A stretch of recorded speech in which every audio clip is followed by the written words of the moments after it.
আজকে তোমাদের রাষ্ট্রবিজ্ঞান যারা সেকেন্ড সেমিস্টারে পড়বে অনার্সের ডিএসসিসি 2, যারা পাস পেপার বা মাইনর পেপার হিসাবে পড়বে এমডিসি 2 মাইনর 2, এবং ফোর্থ সেমিস্টারেও যারা রাষ্ট্রবিজ্ঞান মাইনর হিসাবে পড়বে তাদের মাইনর 2, অর্থাৎ ফোর্থ সেমিস্টারে যারা রাষ্ট্রবিজ্ঞান পড়েছো, থার্ড সেমিস্টারে রাষ্ট্রবিজ্ঞান মাইনর 1 পড়েছো এবং ফোর্থ সেমিস্টারে সেই মাইনর 2 পেপারটা পড়বে। ফোর্থ সেমিস্টারের পাস বা অনার্স স্টুডেন্ট এবং সেকেন্ড সেমিস্টারেরও অনার্স স্টুডেন্টদের জন্য same syllabus same suggestion, second semester মাইনরদের জন্য সেম সিলেবাস সেম সাজেশান, এবং এমডিসিদের জন্য রাষ্ট্রবিজ্ঞান সেকেন্ড সেমিস্টারের সেম সিলেবাস এবং সেম সাজেশান।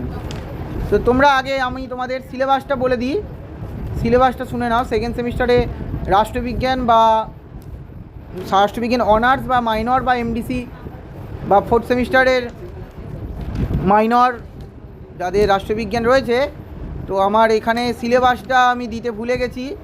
তো সিলেবাসটা আমি তোমাদের বলে দিই। সিলেবাসে মডিউল 1-এ তোমরা পড়বে ভারতীয় সংবিধানের বিবর্তন, গণপরিষদের ভূমিকা, সংবিধান প্রস্তাবনা, নাগরিকত্ব, মৌলিক অধিকার, কর্তব্য, নির্দেশমূলক নীতি, ভারতীয় যুক্তরাষ্ট্রের প্রকৃতি, ভারতের কেন্দ্র এবং রাজ্যের মধ্যে সম্পর্ক, ভারতের শাসন বিভাগ, রাষ্ট্রপতি, উপরাষ্ট্রপতি, নির্বাচন, ক্ষমতা, কার্যাবলী, প্রধানমন্ত্রী, মুখ্যমন্ত্রী এবং রাষ্ট্রপতি। এটা হচ্ছে মডিউল 1। এবং মডিউল 2-এ তোমরা পড়বে ভারতের আইনসভা, রাজ্যসভা, লোকসভার গঠন কার্যাবলী, আইন প্রণয়ন পদ্ধতি, সংসদীয় পদ্ধতি, কমিটি ব্যবস্থা, স্পিকারের ভূমিকা, রাজ্য সরকার, রাজ্যপাল, মুখ্যমন্ত্রী এবং মন্ত্রিপরিষদ, তাদের ক্ষমতা কার্যাবলী, রাজ্য আইনসভার গঠন এবং কার্যাবলী, বিচার বিভাগে সুপ্রিম কোর্ট, হাইকোর্টের গঠন কার্যাবলী, বিচার বিভাগীয় সক্রিয়তা এবং সাংবিধানিক সংশোধন। এই হচ্ছে তোমাদের সিলেবাস। এবং তোমাদের প্রশ্নর প্যাটার্ন হচ্ছে যারা অনার্সের স্টুডেন্ট তাদের 20 নম্বরের মডিউল 1 এবং মডিউল 2 থেকে 20 নম্বরের দুটো প্রশ্নের উত্তর লিখতে হবে। 10 নম্বরের প্রশ্ন একটা করে মডিউল 1 থেকে একটা, মডিউল 2 থেকে একটা লিখতে হবে। 5 নম্বরের 3টে প্রশ্নের উত্তর লিখতে হবে। এবং যারা মাইনর কোর্সের স্টুডেন্ট তাদেরও সেম সিলেবাস, ওটাই 20 সেম প্যাটার্ন, 20 নম্বরের দুটো, 10 নম্বরের দুটো এবং 5 নম্বরের 3টে। এবং যারা এমডিসি স্টুডেন্ট তাদের 15 নম্বরে 4টে প্রশ্ন লিখতে হবে। অর্থাৎ মডিউল 1 থেকে 15 নম্বরে 3টে প্রশ্ন দেওয়া থাকবে, 2টো লিখতে হবে। মডিউল 2 থেকেও 15 নম্বরের প্রশ্ন 3টে দেওয়া থাকবে, 2টো লিখতে হবে। এবং 5 নম্বরের প্রশ্ন 3টে লিখতে হবে। মডিউল 1 থেকে তোমরা যে প্রশ্নগুলো পড়বে সেগুলো একটু দেখে নাও। এই যে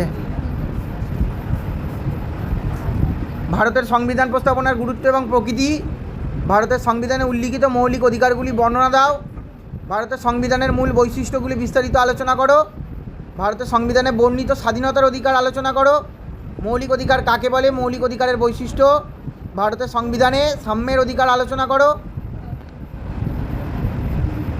ভারতের সংবিধান রচনার ক্ষেত্রে গণপরিষদের ভূমিকা বিশ্লেষণ করো, ভারতকে একটি যুক্তরাষ্ট্র, উত্তর সাপেক্ষে যুক্তি দাও, ভারতকে একটি ধর্মনিরপেক্ষ রাষ্ট্র, উত্তর সাপেক্ষে যুক্তি দাও, রাষ্ট্র পরিচালনায় নির্দেশমূলক নীতির গুরুত্ব, ভারতের কেন্দ্র এবং রাজ্যের মধ্যে আর্থিক সম্পর্ক, ভারতীয় সংবিধানে গণপরিষদের সাংবিধানিক বিতর্ক বলতে কী বোঝো, বিতর্কের মুখ্য বিষয়গুলি কী কী, ভারতের প্রধানমন্ত্রীর ক্ষমতা পদমর্যাদা, ভারতের রাষ্ট্রপতির ক্ষমতা পদমর্যাদা, ভারতের উপরাষ্ট্রপতি নির্বাচন পদ্ধতি, ভারতের কেন্দ্র এবং রাজ্যগুলির মধ্যে আইন সংক্রান্ত সম্পর্ক, ভারতের রাষ্ট্রপতির জরুরি ক্ষমতা, ভারতের রাষ্ট্রপতি নির্বাচন পদ্ধতি, আচ্ছা জোট রাজনীতির প্রেক্ষিতে ভারতের প্রধানমন্ত্রীর কার্যাবলী ও ভূমিকা, ভারতের রাষ্ট্রের নাগরিকতা অর্জনের পদ্ধতি, ভারতের রাষ্ট্রপতি এবং প্রধানমন্ত্রীর সম্পর্ক বিবৃত করো। মডিউল 1 থেকে 21খানা প্রশ্ন আমি তোমাদের জন্য রেখেছি।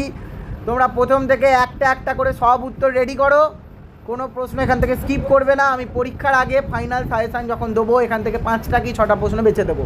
কিন্তু তোমরা প্রথম থেকে স্ট্রিক্টলিভাবে পড়াশোনা করো, তাহলে কিন্তু তোমাদের পরীক্ষা সাপ্লি অনিবার্য।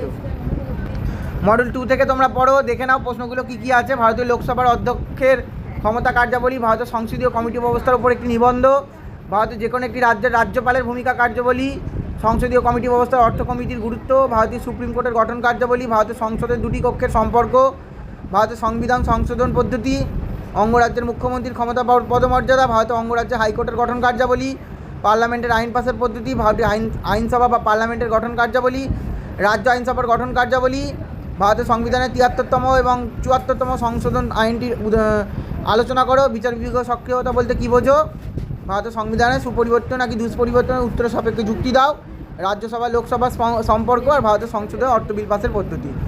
5 নম্বরের জন্য প্রশ্নগুলো দেখে নাও, তোমরা প্রয়োজনে স্ক্রিনশট নিয়ে নাও। এই প্রশ্নগুলো তোমরা খুব ভালোভাবে প্রথম থাকতে রেডি করো। আমার ভিডিওটা যদি তোমাদের ভালো লাগে তোমরা চ্যানেলটি সাবস্ক্রাইব করো এবং আমার ভিডিও একটি করে লাইক দিও। তোমরা কেউ আমার ভিডিও দেখছো না, চ্যানেলকে সাবস্ক্রাইবও করছো না, আমি জানি তোমাদের জন্য ভিডিও দেয় আমার বৃথা। তো তবুও তোমাদেরকে বলবো তোমরা আমার চ্যানেলটিকে সাবস্ক্রাইব করে আমার পাশে থেকো। তোমরা সবাই সুস্থ থেকো এবং ভালো থেকো।